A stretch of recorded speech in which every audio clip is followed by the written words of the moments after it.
Okay.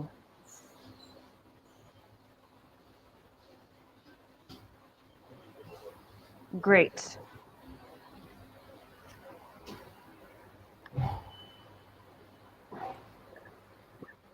Right, we are live.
So, good evening, ladies and gentlemen.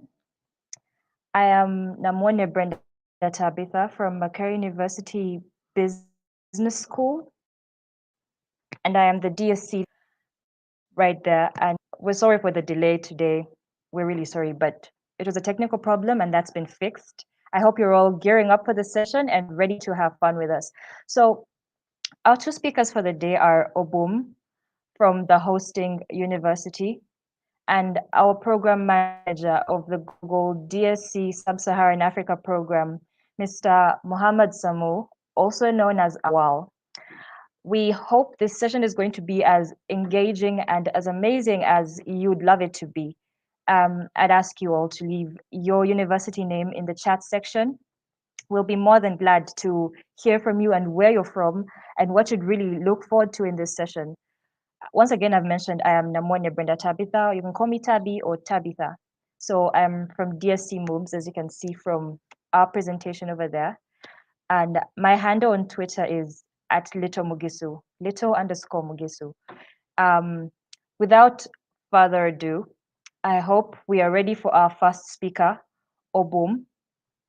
Obum, I hope you're gearing up, ready to have this session with us. But before we even go beyond that, this session is brought to you by 5 DSCs. It's a combination of 5 DSCs gathering today to make this event as amazing and as great as it is today. So we have DSC AE-FUNAI, we have DSC Fulokoja, and DSC UICT. 6 DSCs, yeah, thanks for the correction. And let's get into our first speaker. Obum, take it away.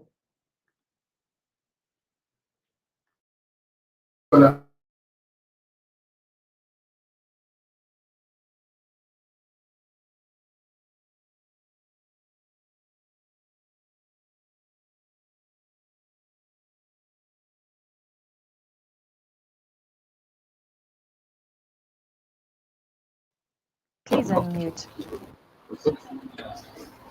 So we're talking about Git and GitHub.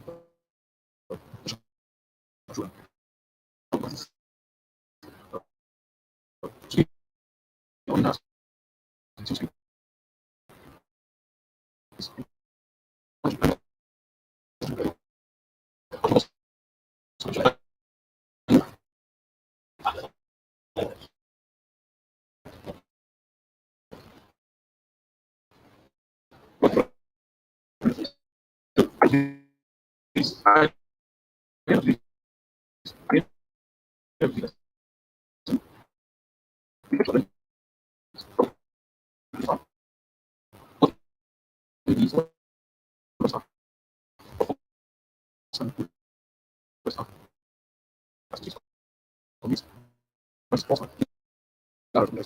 so that's most of the time. Obumuneme network can come. My Twitter handle is yes. And leave for DSC. If not, let's go straight to let's go straight to the point. So what's the true art of Git? So why are we doing here? Uh,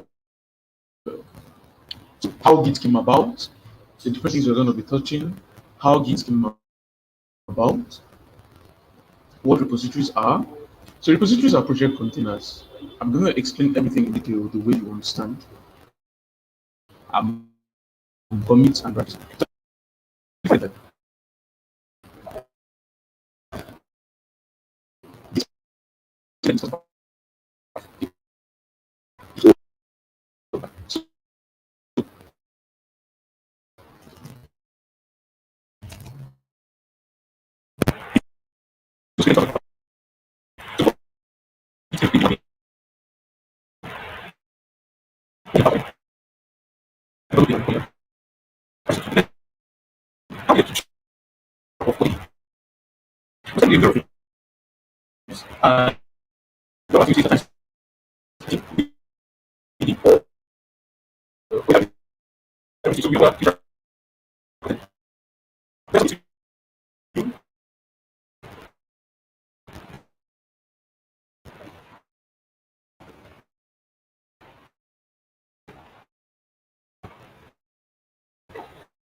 Sorry for that little technical glitch.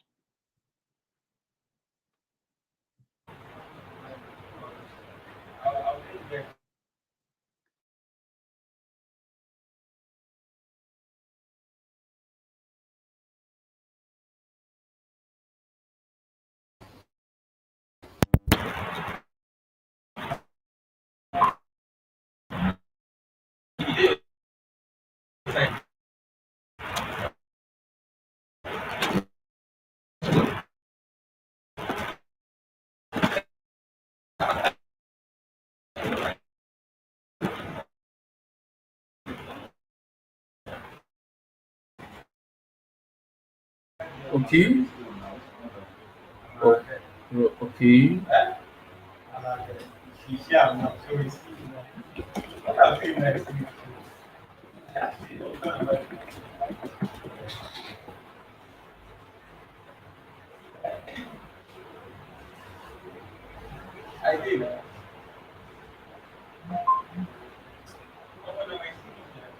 So on Git, on the one we'll be treating, so we will first be talking about how Git came about, then what repositories are, what commits and branches are.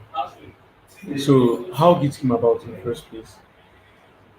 Everything we do in life, we usually keep track record of them. There are things we do that are repetitive, while there are things we do that are repetitive, while there are things we do that are progressive. So the things we do in life that are repetitive, we don't usually keep track record of them.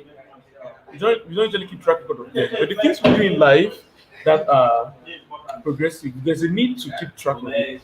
For example, when you're spending, usually see you need to keep track record of how much did you spend this day, how much did you earn this day, or in school, the assignments you do, the test scores, the academic results, the report cards, all these things are progress and track records of activities.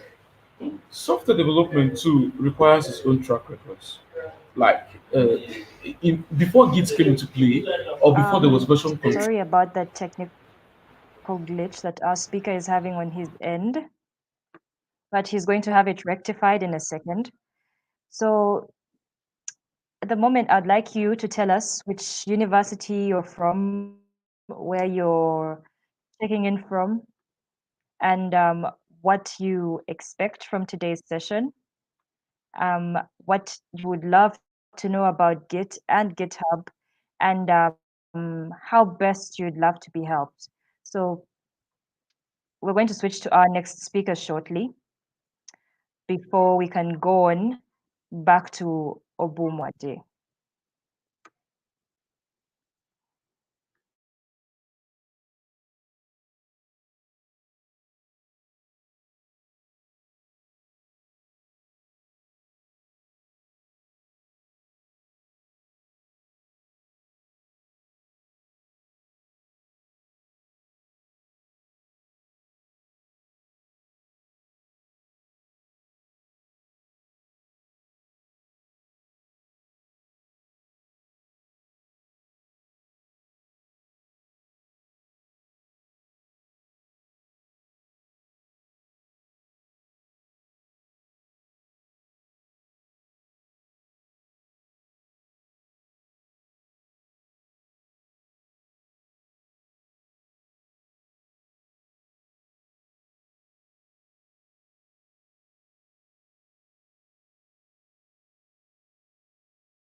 Okay, so we're going to go back to our next speaker shortly because of other speaker issues with the technical issues.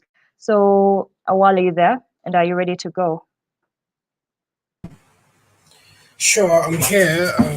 We can get started.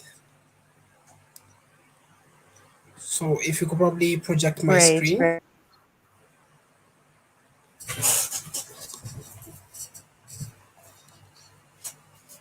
Hi Tabitha, can you switch to my screen? Okay.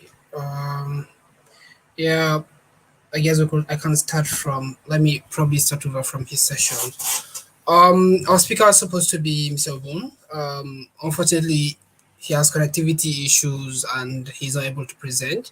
So possibly just go ahead, present his own part of the slide, and then as I move over to my own part of the slide. Sincere apologies for all the issues that have been happening. Okay, like this part is supposed to talk about the importance of version controls, importance of Git, why we use Git, why it was started in the first place, and what really happened before version control or Git became mainstream in the IT industry. Um, so we also look at repositories, what are commits, what are branches, and things around that. But I guess you possibly be asking, okay, was Git available or version control available since the beginning of time? The short answer is no, right? What happened earlier, right? It's basically people copying code. So I write my own part of the code, copy it, send it as an email to you, or probably copy it into a folder in a flash drive, a thumb drive, give it over to you to take it over from there, copy it and put it in the correct folder and things like this. So that was what happens. That was how collaboration basically happened. But with the coming of Git, things became totally different. People were able to do things together at their own leisure time, um, and how based on how what needs to be done at the point of time.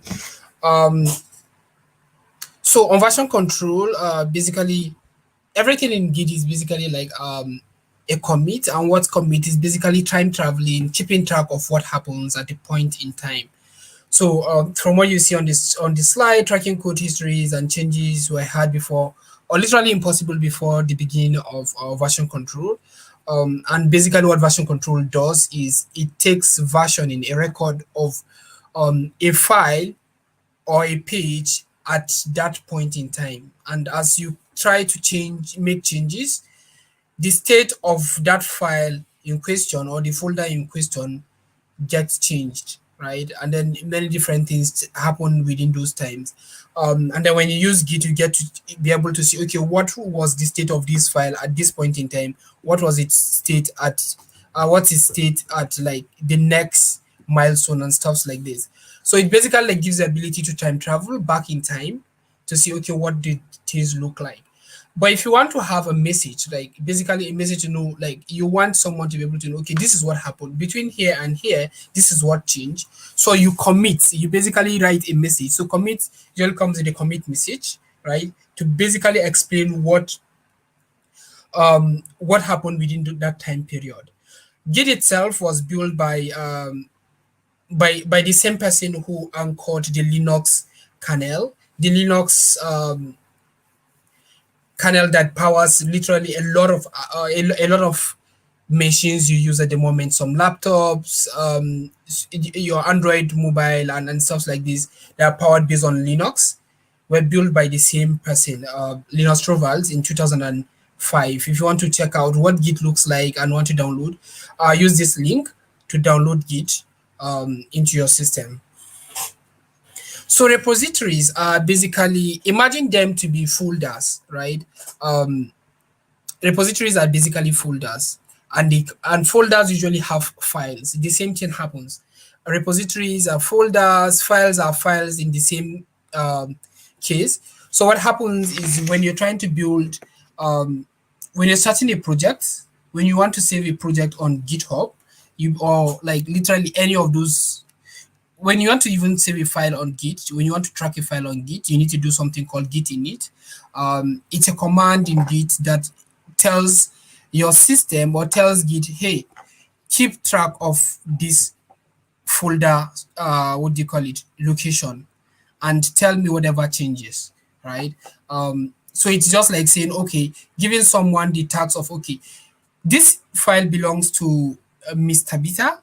So whatever Miss Tabitha brings, please put it in this file. And if anything changes, please record it for my own usage. It's the same thing that happens. So Git, imagine repositories to be folders, but folders can also have folders. Basically, repos can also have folders in them and can also have files in them.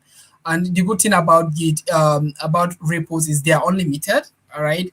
And literally everything that happens is actually on your local machine. Depends on what you want to do. When you want it to be accessible somewhere, it is when you need to move it to a platform that enables you to access content of your Git or of your repository in a different platform. So we'll look at that later on. We have stuff like GitHub, GitLab, Bitbucket, and stuff like this. Yeah, so commits, like I said, are point in histories, or basically message labels to be able to be like, okay, this is what it is, right? So between the last time to now, I want you to keep track of, okay, between 8 a.m. to 8:50, I worked on this project. So if I time travel back to 8 a.m., that was before I was able to build this feature. When I go to 8:10 or 9 p.m., I know, okay, as at this time, this thing has already happened. So normally when you're doing a commit, I'm going to run you through how it works later on. But just so you know, when you're doing a commit, you definitely need a message, a descriptive message, just something that would let you be able to remember, right? And then it uses the command called git commit, right? You remember to initiate, you need to use git init to keep track of a folder structure. In the case of commit, is git commit, and then it takes other attributes basically to specify the message. Okay, this is the commit message and stuff like this. We're definitely going to be looking at this later on. So commits usually come in this structure. So you can see Mr. Obun here committed on June 12th, right? So this is based on part of something called a pull request. Basically, this is a clear case of Mr. Obun was working with another person in the project, or probably on a different repo. And then he opened the pull request and somebody was able to accept and merge. I will talk about this in more detail later on. So for commits, really important to use a descriptive and well-detailed message. Normally, we usually tell people, please keep your message to be like at best, at best 50 characters, right? It should be short but descriptive. And like basically we don't expect you to probably send everything, a single commit for everything you've been working on over the past 5 hours. No. When you work on something, when you work on a milestone, imagine you're building a calculator and you've implemented summation. You are expected to commit that And then when you start working on subtraction, you also once you're done with working on subtraction, you commit that division, the same thing. That way, if at a point in time you're trying to implement division and then the system stops working, you can move back to when you implemented subtraction and things get to continue working from there. Basically, it's the reason why you're expected to make commits after small changes and ensure they are atomic, and stuff like this. Yeah, so when you work on a project, right, different people, when you're working on a project basically has many features, and different features basically may be different people will be working in the same team. Not everyone will be working on the same feature. So let's say, for example, you're building, say, your own version of social media of a social media platform. Let's assume you're building either Facebook or WhatsApp, or Twitter. Okay, let's use Facebook. I guess it's kind of like more popular for this. Say imagine one person is working on user profile, another person is working on authentication, another person is working on the like button, another person is working on the comment button. So everyone is basically expected to work to create their own branch. Basically, even in the case of a tree, a tree has branches, and these branches are literally independent, even though they depend on the same root, right? And you can easily cut a path. Basically, you can be able to cut a branch without necessarily killing the tree. The tree still remains there, right? But like the branch itself will still have some leaves. Literally, just trying to look for the best way to explain how this works. But then, like, basically there are different branches, and different branches are different branches for different reasons. So imagine every branch for every feature has a branch. So team A, who are working on the like button, will be focused on the like button. Team B that is working on user profile will be focused on user profile. Team C working on the news feed itself will be focused on working on their own. So the first person to be able to complete their own project, their own feature, sent a pull request to the main branch, and everything gets merged. So everybody can work independently at different time without interfering in what other people are working on. It's the reason why we branch stuffs.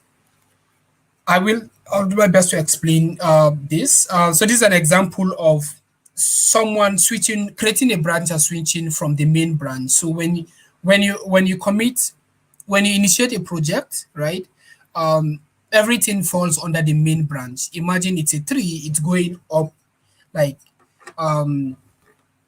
it's going up, and then a branch comes in. The branch now makes it like, okay, this is actually two branches. The main protrusion becomes one, the main branch. Every other thing will spin from that. So this is someone creating a branch. The name of the branch is develop. As you can see here, this is the UI of GitHub, and everything is being created from the main branch. Yeah, so this is basically what it looks like. So this is the main tree, right? The repository growing, moving in the main. So forget why. So it was initially master, and it recently became changed to main branch. So wherever you see in this presentation, wherever you see master, just know that we mean main, right? So this is where the branch is going.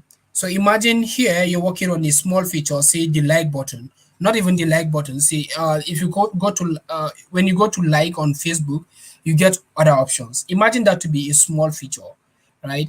So one person is working on the small feature, and once they're done, they get committed back to the main branch, right? And you can see another person working on another feature. Every single of this node basically means a commit. So this is how it works, right?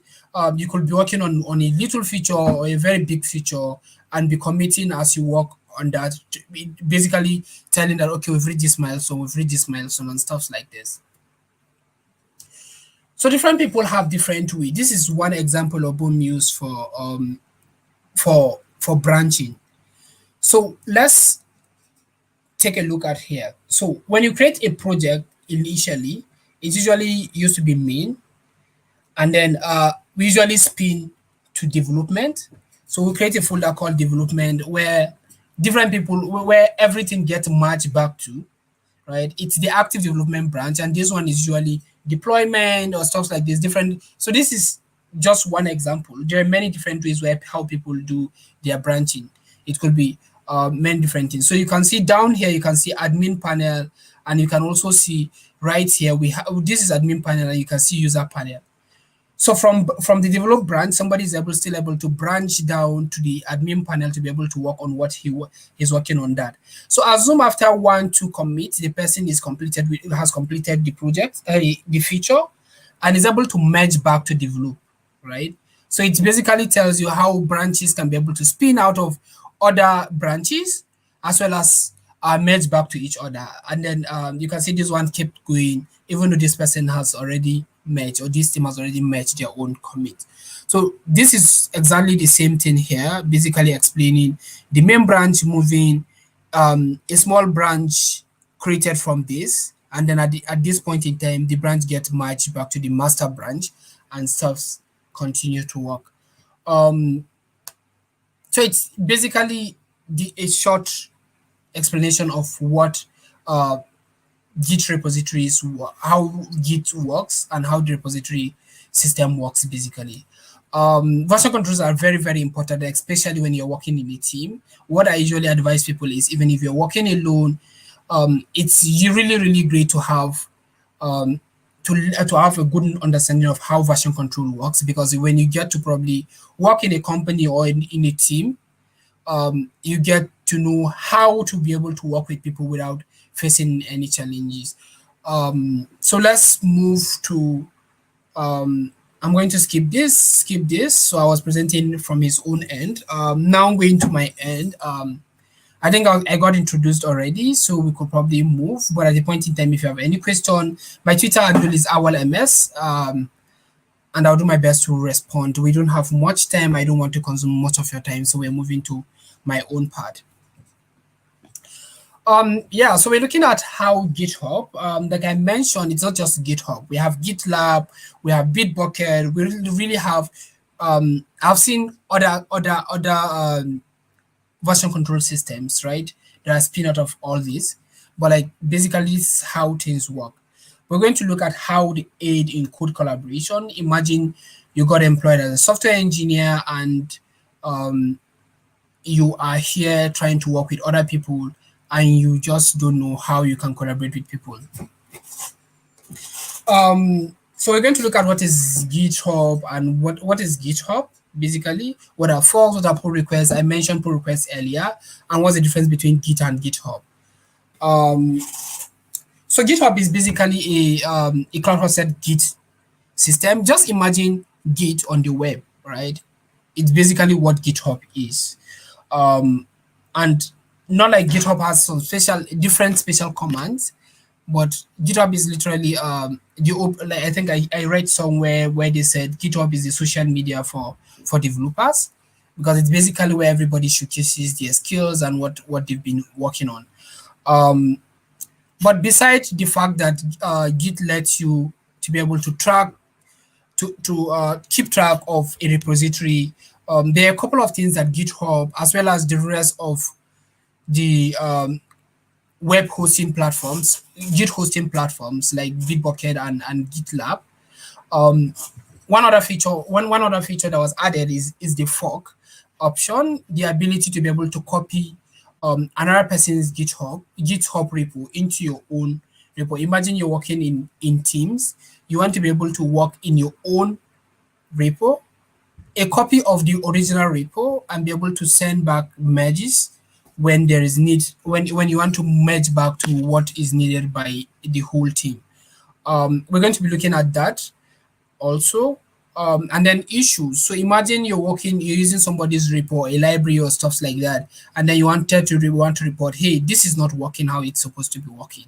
How do I get this sorted? So there's like, just to report to the person, we have something called issues. You get to be able to report issues so that the maintainers of a project will be able to know, okay, this is failing or stuff like this. So imagine this as an opportunity to complain or share feedback. The third one is pull requests. When people work in teams, right, and work on different features, they will definitely need to be able to send copies to be able to merge. Everybody has a copy in the first stage here when they were forking the project, right? But then they still need to be able to merge it back, right? Pull requests give you the opportunity to be like, okay, here I finished working on this. Please merge this for me. So at this point in time, if you want to know more about GitHub, please go to github.com, right? And if you don't have a GitHub account, this is what you should do: github.com/join to be able to create an account on GitHub. Sorry, I'm being very, very fast. It's because like we wasted a lot of time facing the technical difficulties, and I need to be able to complete this. I have a meeting in a few minutes. So the main difference between Git and GitHub is Git is the whole system itself, and it runs on your local machine. Whatever happens on your local machine, on a repository that Git is tracking, everything is still saved within that folder in your local machine. Well, in the case of GitHub, when we tell you, hey, push stuff to GitHub, it means move it from your local machine to an online repository, an online version control system, right? It's what GitHub stands for here. So substitute this GitHub for version control web hostings, right? To access GitHub, use github.com. To access Git, you go to your command line because everything is saved in your local system. And like we mentioned earlier, there are many other features that were added to Git using by GitHub, Bitbucket, GitLab, and stuff like that. So I think I could move straight from this. I'm trying to see how we could just move on from. Let me just show you how things work in real life instead of how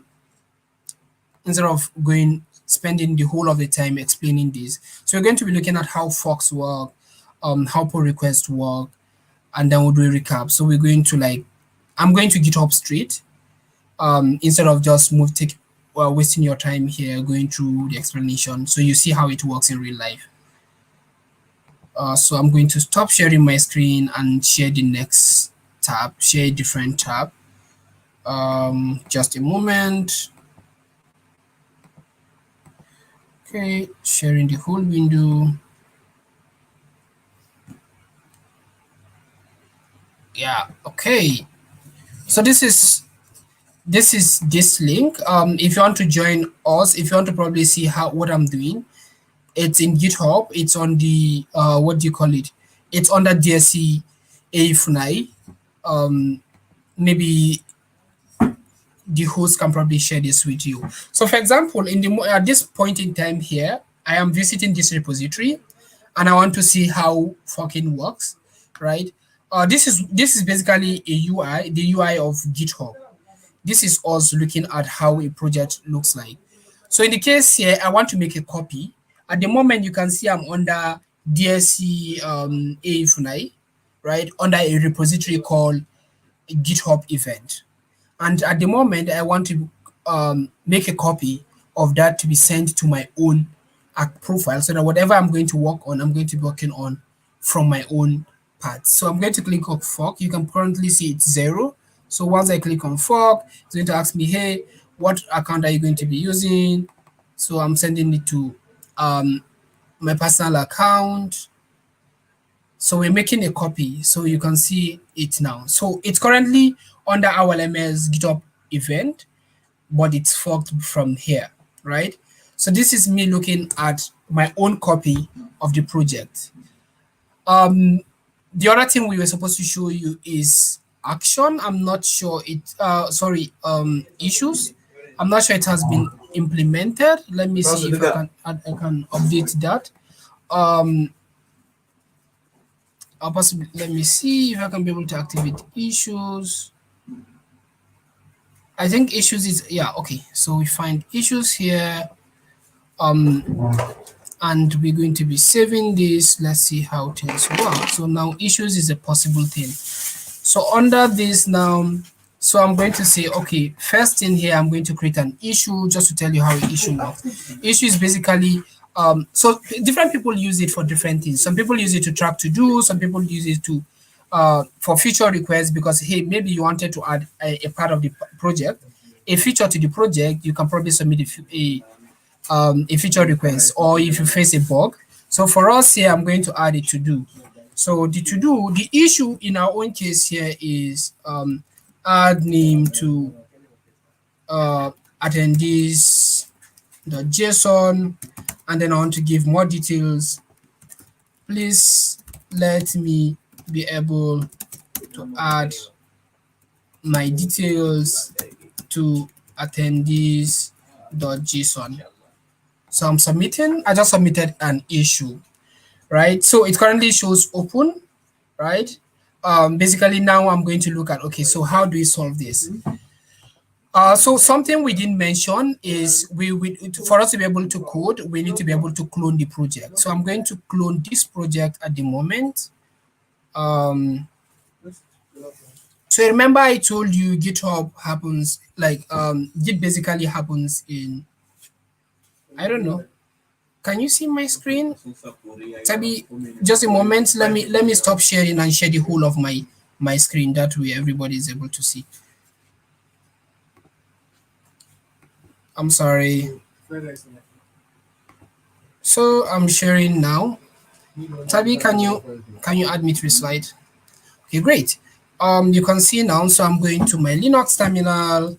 Let me cd into something. So let's go personal. So let's create a folder. GitHub event. Let's cd into that. Okay, so we're going to clone the project. Clone basically means I'm downloading this project from GitHub down to Git on my system. I already have Git installed. So I'm doing git clone. And then, yes, it's going to clone. So it just clone the project. And yeah. So remember, we're trying to demonstrate how issues and pull requests work. I just added one thing, cloning, how cloning works. And then now let's see, I've already merged this. So let's see what is happening. Let's see the into GitHub event. Okay, so you can see Firebase.json, license, public, and stuff like that. So let's open this in an IDE or an editor. I'm using Visual Studio Code for this, just to be sure you can see. So there is a file called attendees.json. You remember my issue is I want to be able to add my name, right, to this.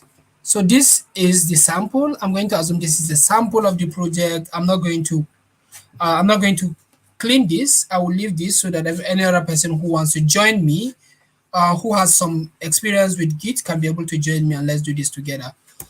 So I just added a comma. JSONs are usually separated by comma. So comma, pasting what I copied earlier. So I can edit the first one. If you come, you can edit.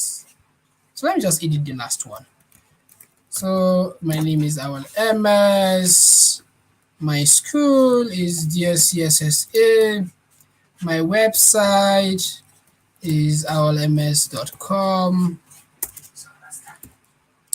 My LinkedIn is linkedin.com, and AuwalMS here, AuwalMS here also. My Twitter handle is still AuwalMS. My GitHub, still the same thing. I know you're already tired of, like, I've written my name hundreds of times. So at the moment, you can see I just added something, right? I've already added that, hey, this is me. You remember that's the issue. So let's come here and look at something. So Git lets you to be able to know, check the status of all the files in your project. So I'm going to use that same feature now. The feature is Git status. So it's telling me public.attendee is what? Is dirty. Remember, there's something we missed. we're supposed to create branch, right? So that we can be able to submit pull requests. So I forgot to do that. There are many ways I can do that right now, but I'm not going to do that. I'm going to revert all the changes, act as if nothing happened. Oh, sorry. Revert these changes. Sorry. Or let me just copy this. That way I don't need to waste my time early. So I'm going to revert the changes to where, or discard the changes basically, not revert.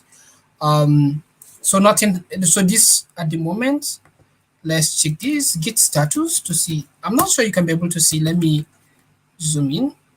Okay, so you can see it's saying, so let's do Git branch so you get to know. So I'm on the main branch, right? Git status to see if anything changes, nothing.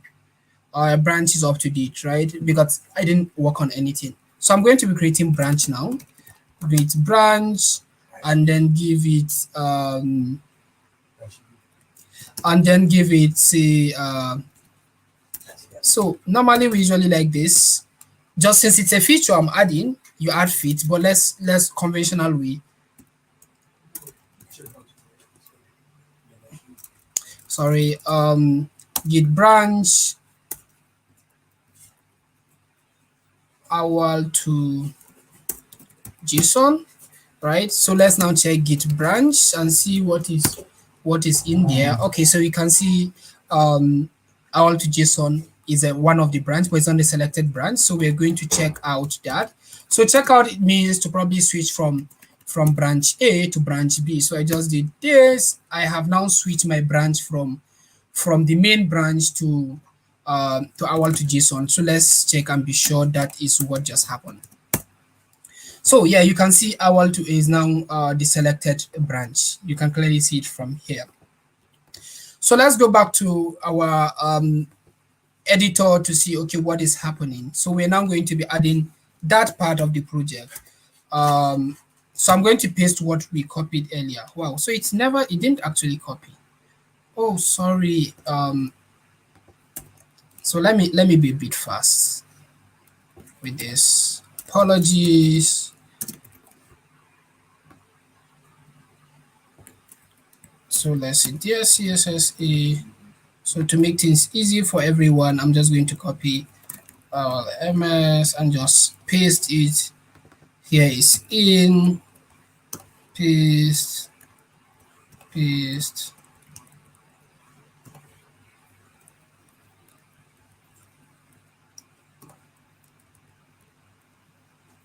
Yeah. So I just added my details. And at the moment, we're coming to do Git status to check. And then it's telling me something, it's dirty now. It's not clean. There is something I just added and I didn't actually, there's something I added and I didn't commit it, right? So let's do Git commit. So normally what you're supposed to do is do Git add and then the name of the file. So what's the name of our file? In this case here, it's attendee. Oh, let me just go straight. So Git commit A, and then what's the commit message, right? Adding my details to repo. Oh, sorry, it's don't mind me. It's message.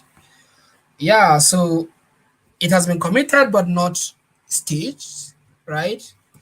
So let's try something else. So normally when you do stuff like this, so everything here is on my local system. So if I do Git status at the moment, everything still shows, yeah, you're still dirty. So there are a couple of things that need to happen. Even though I want to commit, I haven't added this. So let's do git add star, and then what happens? So now let's check Git status. So it has been added to the project. So now let's do my commit. So my commit has been recorded, added to the repo, right? Now I can try doing something here called Git push. So it's telling me it cannot push because I didn't specify where it's pushing to. So let's do this. I know somebody is going to be like, Auwal is being unnecessary fast. We're actually against time at the moment. So I'm just specifying push it to the main to the upstream. And what branch is the upstream? It's our LMS to JSON.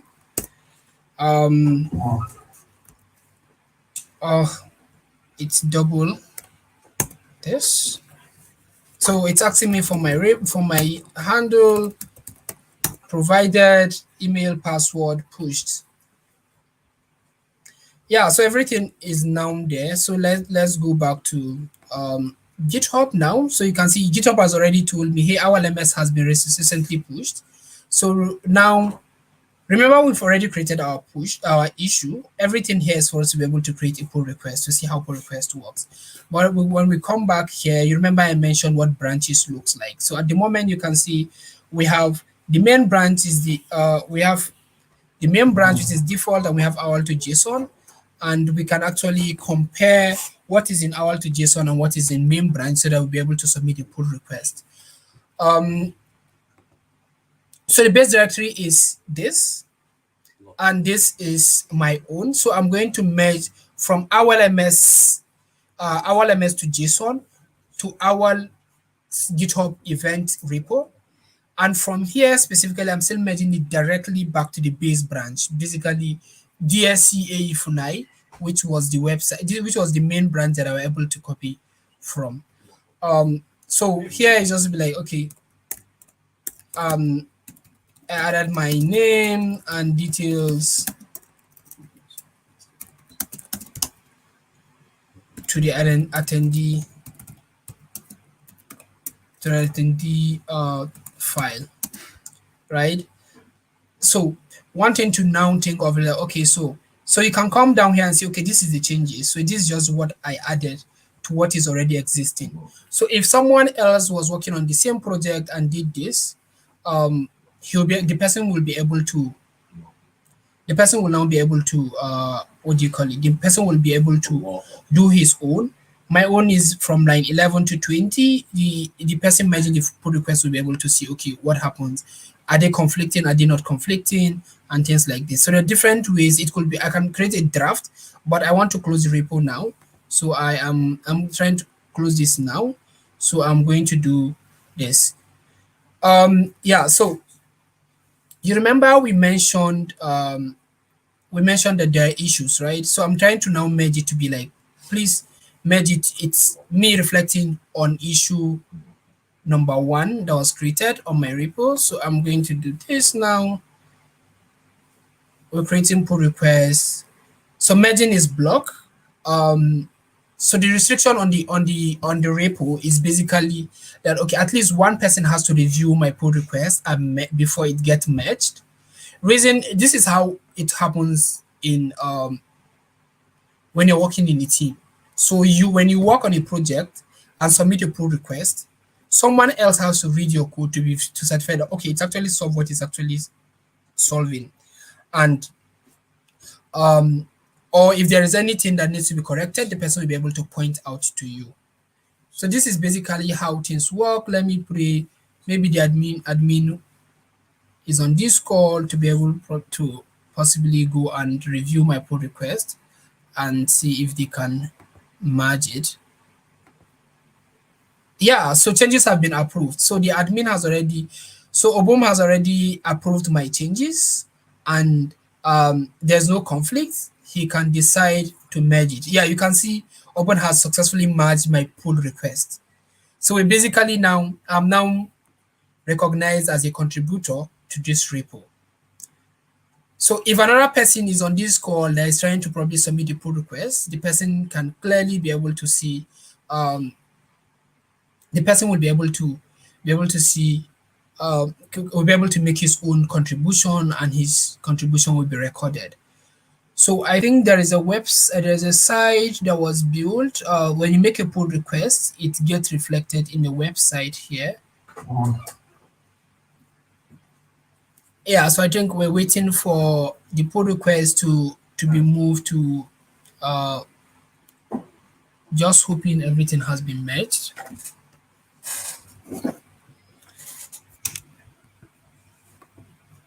Yeah, just waiting to hope it's supposed to reflect here. Who sent pull request? It's supposed to be to reflect here. I'm not sure. So there's actually supposed to be a GitHub action, something that automatically sends whatever gets sent to the whatever gets sent to that Git repo to reflect here. Yeah, so you can see my pull requests have already reflected. So you can see my name, my DSC. So you can see the link I provided, allms.com, my LinkedIn, my Facebook profile, my Twitter profile, my GitHub profile, my Instagram profile, all have been reflected already. So the very moment you do this, so it's basically supposed to show you how. So back on this slide, we basically saw how we move from creating issues to creating pull requests. You can use this link here, as you can clearly see here, to probably seeing to probably do what is expected. Your pull request, we will simply point out and give you a comment to be like, okay, please correct this. I am not sure. Let me check the chat section if anyone. I only have a few minutes before this goes to the end.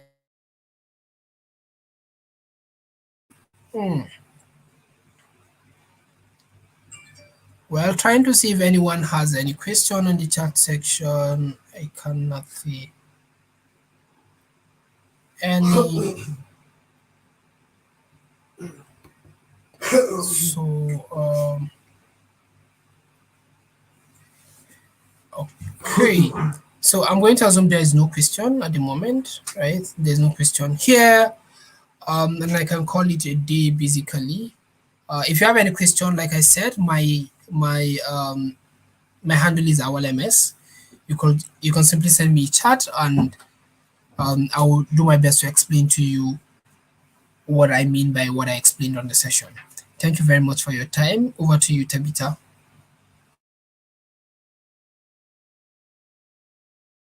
Okay, so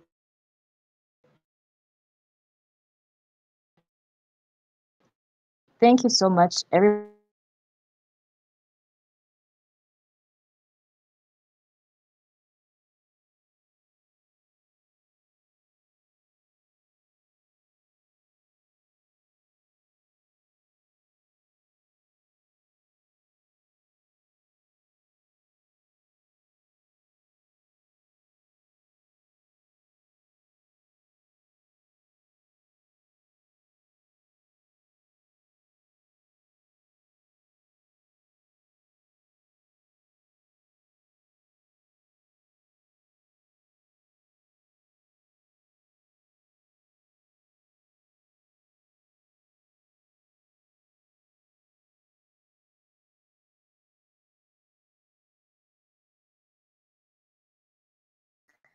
I have had so much fun going through this session with you. And without further ado, I'd like to end our session. Thank you so much.